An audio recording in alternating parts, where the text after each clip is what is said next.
Since in this post-truth society, we need to state the obvious time and time again, I'm going to go ahead and start off this video with a blatant truth once again. Ladies and gentlemen, newsflash, there are only two genders. Or actually, sexes, as I would prefer to call it. Because like I said in my last video about transgenders being allowed to compete into women's sports now, biology simply doesn't lie.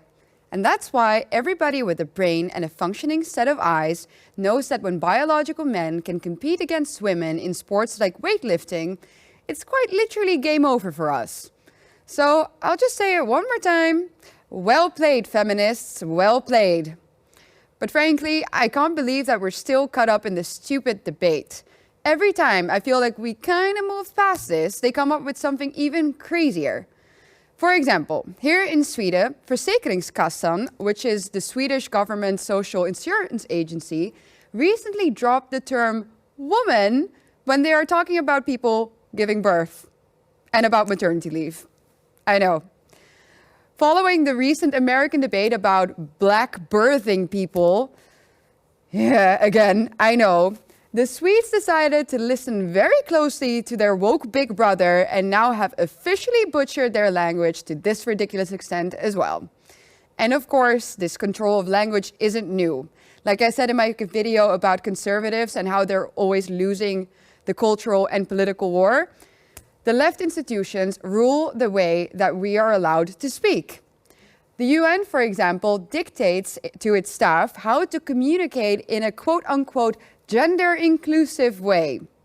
You've probably seen all these examples before, but I just have to show them to you again, because most of them are not just insane, they're also incredibly stupid from an etymological standpoint. Take man in mankind or human. That doesn't refer to man in the sense of male. It literally refers to a plural, like the meaning of human suggests, or to a person in general. In Dutch, we would say mens. But anyway, saying birthing person, I have to say, is kind of a new low, right? Especially because, well, giving birth is quite literally exclusive to women. Actually, if you had to name one thing that differentiates women from men, it's that we give birth and men can't. I can't believe that I still even have to say this. I mean, how on earth is this now a controversial thing?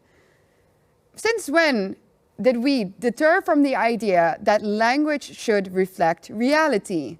It's actually why we have words like men and women to begin with. The fact that this whole debate has escalated this far and that we as conservatives are now debating whether transgender should or should not take part in the Olympics kind of says it all. I think Matt Welch actually put it really well in one of his latest tweets. He said, and I'll quote, "If the right gives up the gender fight, then that's it. It's over. Once we've surrendered reality itself, what else is there left to fight for? Tax cuts? I will die on this hill. If this hill is lost, there are none worth keeping after it, and nobody left to fight for them anyway." End of the quote. Sounds intense, right? Being willing to die on that hill. But I mean, the guy is right. Because if we go along with their reality, which is actually not reality at all, but just their made-up little dream world in which everything is fluid and nothing really exists, then we as conservatives have really quite clearly gone too far. So where did all of this lunacy come from? Well, let me tell you. Gender theory is a new concept that was first introduced in the 1960s. With her famous sentence, "On n'est pas femme, on le devient," French existentialist Simone de Beauvoir laid the first stone for what would later be called, and now is called, gender theory. Third-wave feminists, such as Judith Butler, saw that sentence by de Beauvoir as the starting point of the separation of the concept of sex and gender. Whereas sex is about a biological, anatomical reality, gender is a social construct that dictates what is seen in society as masculine and male and feminine and female. De Beauvoir argued that a woman is not merely a woman on the basis of her biology, which she is obviously has known from birth, but that she becomes a woman later in life through certain roles that were assigned to her, so to say, womanhood. So what we perceive to be typically male or female is, according to her, not innate at all, but these behaviors are just imposed onto us by society.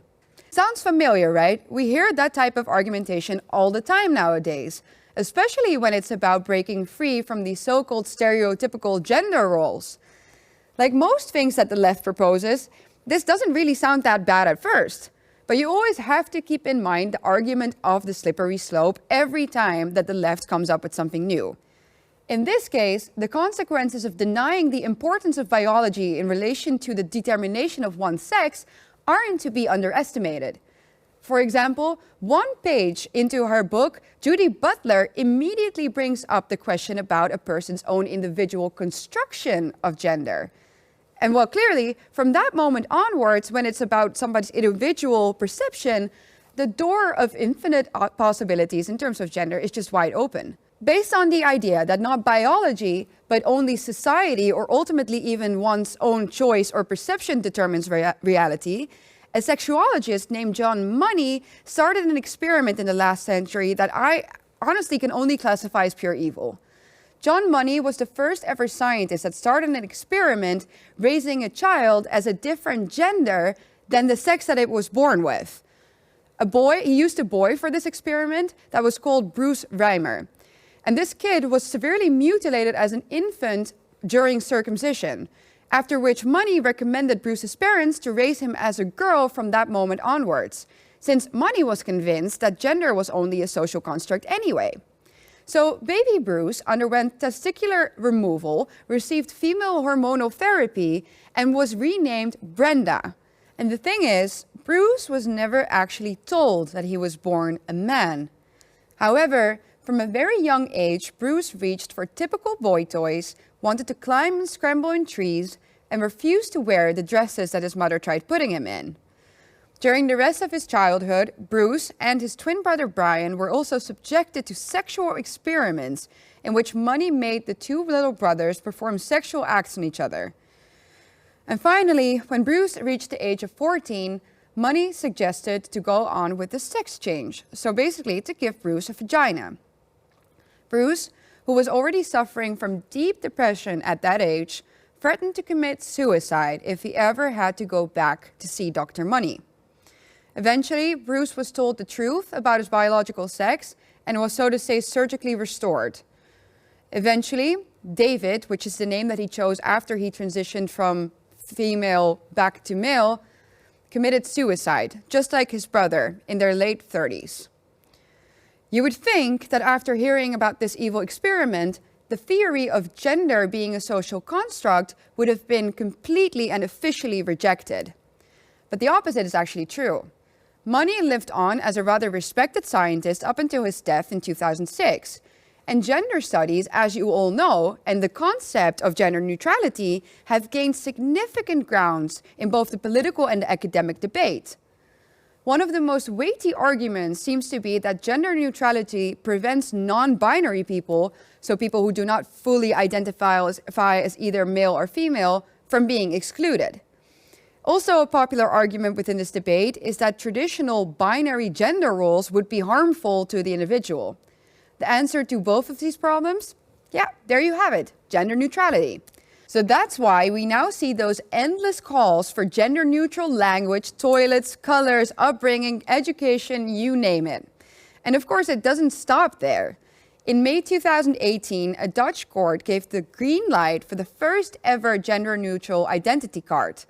According to the court, there was an, and I quote, infringement of private life, self-determination, and personal autonomy when a gender non-conforming person is forced to have either an F, so female, or M, male, on their identity card. So what did the Dutch decide to do? They just removed gender from identity cards altogether. Because apparently it's more important for our legal system to be woke than to have proper form of identification. And let's just face it, in identification, sexual characteristics are quite essential. The Polish government, however, didn't exactly follow suit. Poland has actually recently decided to reject an EU mandate to add the third gender X, so to say, to the national identity cards of the country.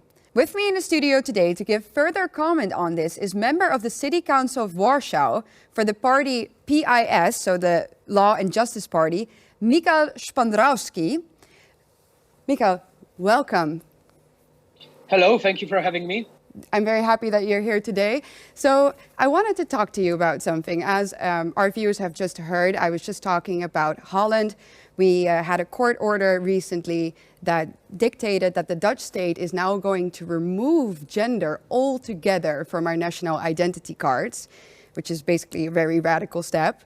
And then the other day, I read that you guys in Poland are doing quite the opposite, that you've actually rejected an EU mandate for a third gender, the so-called X, right? So I just wanted to talk to you about that. How is it possible that in Northwestern Europe, we are going full liberal gender ideology and Poland is like, no, we're going against EU? Well, the recipe is quite simple. Just listen to science and listen to biologists. Everyone who knows a little bit about human body, human gender, and the biology of our species, let's say, he knows that basically there are two genders, and this is what science says. And of course, there are some radical activists who are trying to change the science and influence it politically. But this is not true. This is going against nature. This is going against biology. And this is only ideologically based policy that we are rejecting in Poland. And the same debate was some weeks ago, even days ago, because we are in Poland, we are right now having a census. So everybody needs to sign up, answer some questions, and there were leftist activists who were saying that they are being discriminated because there is no third or fourth or fifth gender. 72 according to Facebook, only right? Male and female. Yes. Yes. All right. So, but would you say that in Poland, because you are also on the youth party, you're the leader, right, of the youth wing of PIS, would you say that this gender ideology has gotten to the minds of young people in Poland like it has in the north of west of Europe, or would you say less so? Well, I still believe that the vast majority of both young people and older people in Poland still believe in the scientific approach towards gender. I'm not saying about gender studies, but about our gender as a human species. But of course, it's happening also in Poland that there are some people at universities who are trying to influence young people through these so-called gender studies. They are trying to promote some actions, activists who are saying things that are not very compatible with science. But I still think that even if some people see things like that, they are being influenced on Instagram, on Twitter, on Facebook, they still don't really believe in these issues. They just think that there are some people who are talking about stuff like that, but it's not broad debate. The vast majority, I would say 99.9% of the people are really not very interested in this debate, and this is only a small bunch of people trying to influence both the state and minds of the young people and older people as well with their ideological approach. Right, yeah, so I mean, it's funny, right, how the left always, for years on end, for decades on end, have said that the right wing or the conservatives are the ones that are anti-science, and now we have the left talking about all these imaginary, like up to 72 genders, as we discussed. But I'm going to ask you a question. What would you say is the role of religion in this? Because we know that Poland has a very strong Catholic tradition still, especially compared to Northwestern Europe. Would you say that that also plays part into why you don't sort of agree with the whole idea that everything is, you know, that we can create everything ourselves? Yeah, well, it's still quite commonly agreed that in Poland there are more than 90% of Catholics. So we are, well, let's say quite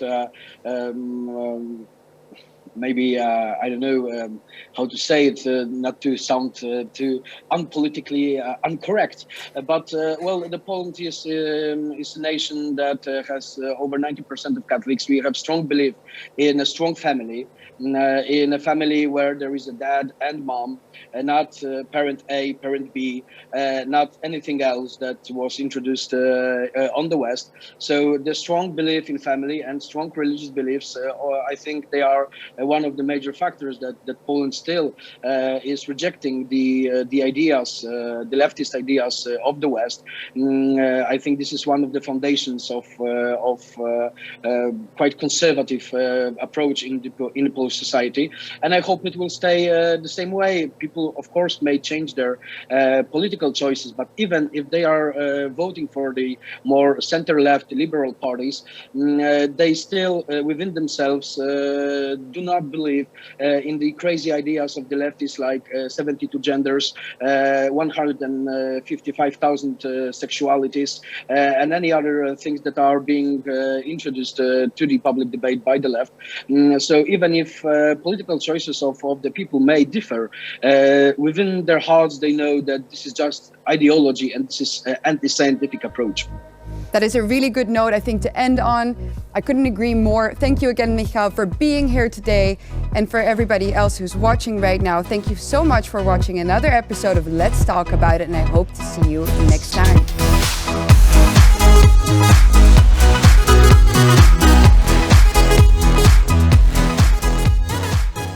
So that was it, guys. Another episode of Let's Talk About It, all about the nonsense of the gender ideology. So before you go, please don't forget to like and subscribe, because you will make this girl and some nerdy boys doing my tech very, very happy. See you next time.